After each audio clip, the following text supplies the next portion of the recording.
Hello everyone, welcome back. Happy Australia Day.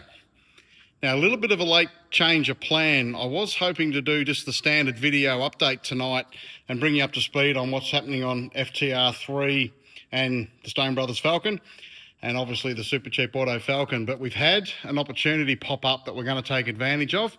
Now as you can see, it involves the Super Cheap Auto Falcon. It's been put back together.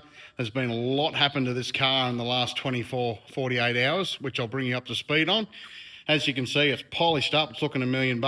Now, the car's going to exit the building. So it'll be the first time it's left as an AU and first time it's left these four walls in realistically 2 or 3 years at least. So we're really excited to see what happens over the next week or so.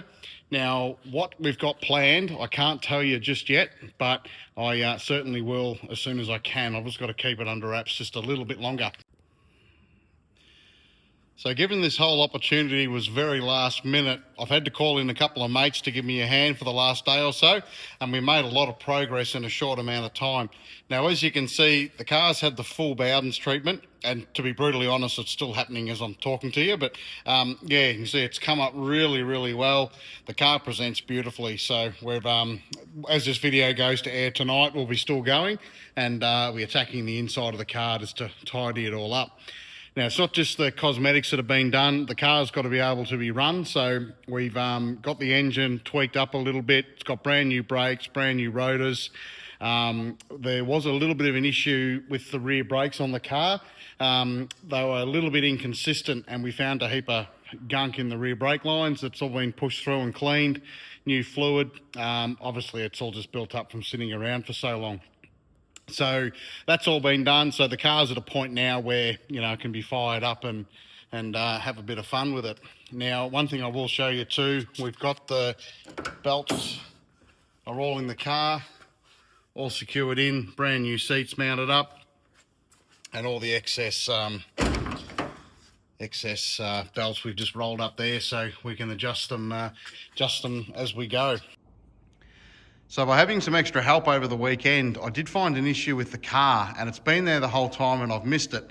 Now, every time we start the car or run the fuel pumps, the engine's effectively running. So by having the extra bodies here to give me a hand, we plug the Motec system into the car, we put some fresh fuel and everything in it. So the idea was to plug the car up to the laptop, pump the fresh fuel up into the tanks, which you'll see here. Okay, so let's see if it primes up.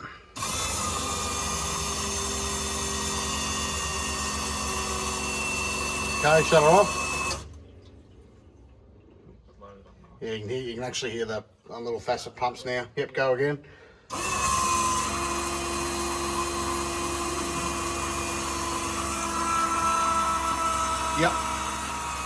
Yep, okay, so it sounds like we have fuel pressure. Make sure we've got no leaks or anything silly happening up here. So open it up. Yeah, okay, so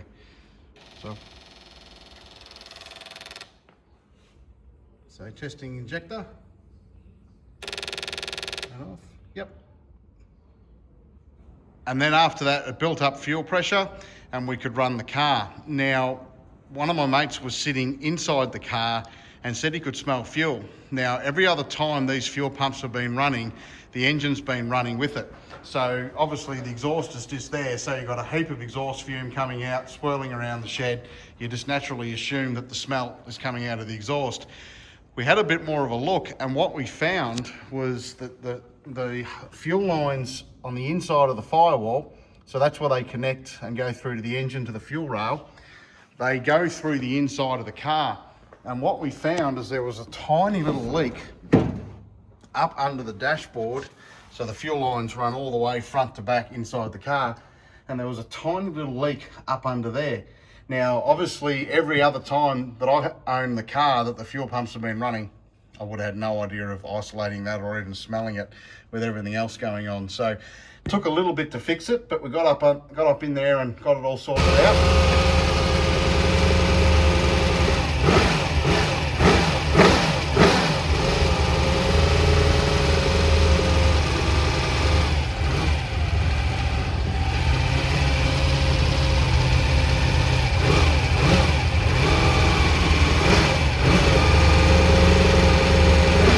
of those little issues it's good to catch now and have them turn into a bigger issue later on.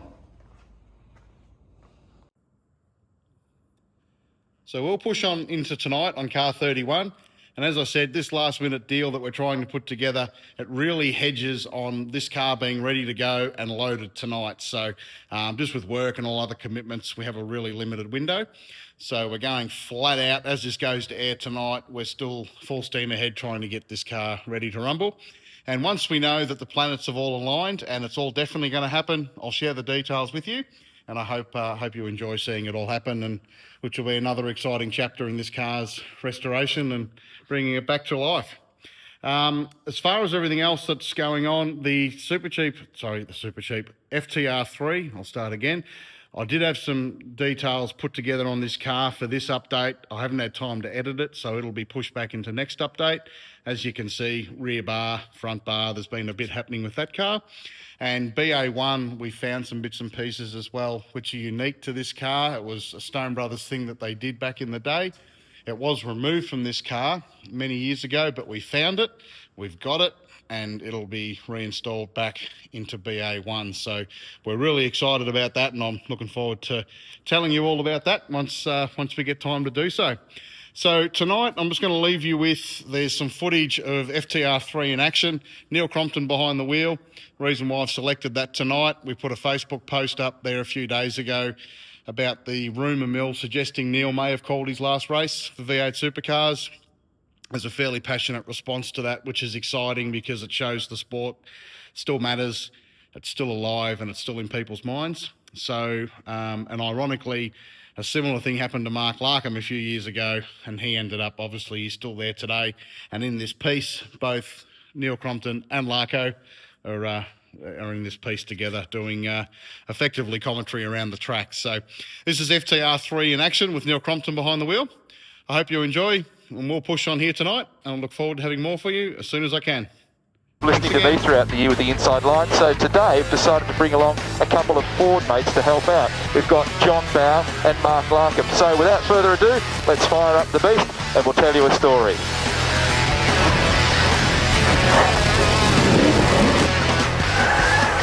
Well, here we are on the famous pit straight at Mt Panorama, leading off into turn number 1. Now we've got some pretty diabolical conditions here today, a slightly damp track. And I've got the enviable position of having these two lunatics behind me. Let's tell you a bit about this place. Normally on the mountain straight, second gear, first, fourth, and all the way up to fifth as we come across this crest where the car gets to about 250 kilometres an hour and it will jump sideways. Then it's very hard on the brakes. Back to third gear. A bit of positive camber for turn 2, and then as you can see the camber begins to change on exit. Jump up over the ripple strip, the car will slide, but it's a bit damp there, up to fourth gear, then to the cutting. Fourth gear on the approach, back to second, a blind corner down to about 60 odd Ks. Got to watch the tail on the exit. Here's John. Yeah, thanks mate. I've just gone into third gear now. This is without a doubt the best piece of racetrack in the... It's also the most daunting into fourth and swooping down into Reed Park, which is incredibly difficult, particularly in the wet, which we've had here most weekends. Have a stab on the brake from McPhillamy, scene of many accidents, stroke the throttle round, about 215 kilometres an hour, on the brakes down to third, back to second, down through the S, try and hold it tight here. I've lost the dipper, which is much worse than it looks much worse than it is. And over to Larko. Thanks, John, and let me assure you viewers, this is one of the rare times that anybody has overtaken John Bow on a racing circuit. Look, as we come down onto through Forest Elbow here, very, very important corner. You might just recall on the right-hand side here is where Dick Johnson had that big crash many years ago. That corner in particular is probably the most important one on the circuit. It determines your speed, your terminal speed down Conrod Straight here. I expect we're going to see up around the 300 k an hour mark here this afternoon. Now we're coming down into Caltex Chase. I think this is probably the fastest corner on this side of the world. Absolutely flat out through here and hard on the stoppers. Hard, trying to pull it up down to second gear through here, and now we're absolutely flat on the throttle through here in the wet. This corner is atrocious. And we come down now into Murray's corner, and this is also difficult because your brakes have just had a big workout at Caltex Chase and you're trying to pull the car up again here.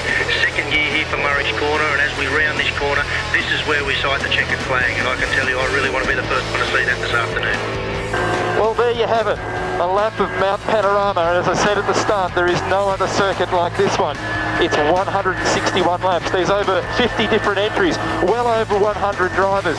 Some of them we know, some of them we don't. It can be totally unpredictable. The weather, as we've seen throughout the course of the week, can be very weird. Expect the unexpected at Bathurst. This is a place where you can have extreme joy and have the best weekend of your life, or you can have the most miserable day of your life. Hopefully for us, it's going to be a ripper. Hope you enjoy